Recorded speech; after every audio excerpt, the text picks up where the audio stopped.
Washington, Republican Sens. Deb Fischer Mitt Romney walked side by side Tuesday and hurriedly left the Biden administration's classified briefing on a massive defense spending package that includes aid to Ukraine-Israel.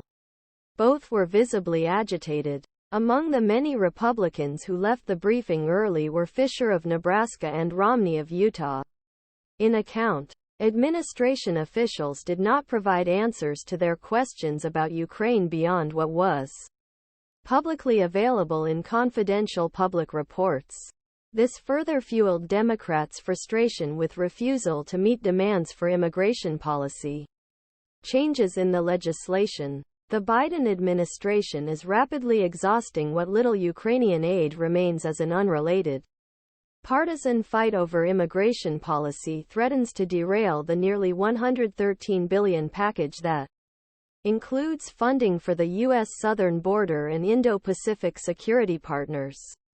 This raises serious questions about whether Congress will continue to provide aid to Ukraine in its fight against Russia's invasion. Despite previous Republican support for a bipartisan defense supplement in the Senate, "We've been through this," Fischer said. "If anyone has Deb Fischer upset about this, they better be worried, because I supported the whole thing." Sen. Deb Fischer, R-Neb, was among the Republicans who walked away from the Biden administration's classified briefing on Dec. 5, 2023. On a massive defense spending package that included aid to Ukraine and Israel. Fischer, who sits on the Armed Services and Appropriations committees, defended aid to Kiev despite growing opposition in the Republican House of Representatives. After the briefing, he expressed his concerns to journalists.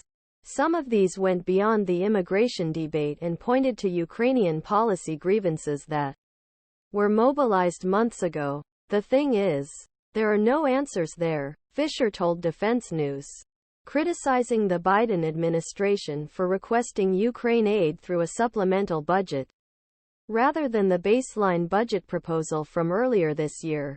"They should have realized the problems. We were very aware of the problems we were having with our own munitions in Ukraine." Ukrainian President Volodymyr Zelenskyy was expected to address senators via video at the briefing, but had to cancel, although the reason was unclear.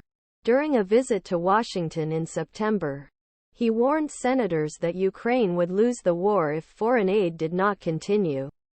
The Biden administration has presidential withdrawal authority of less than $5 billion continue transferring weapons from U.S. stockpiles to Ukraine and less than $1 billion replace weapons already sent. "Frankly, after last few minutes, I am starting to worry about additional passage before beginning of year," said Sen. Roger-Wicker of Mississippi, top Republican on Armed Services Committee and another Ukraine aid advocate. Wicker, who remained there for most of the briefing, told Defense News he found ministratio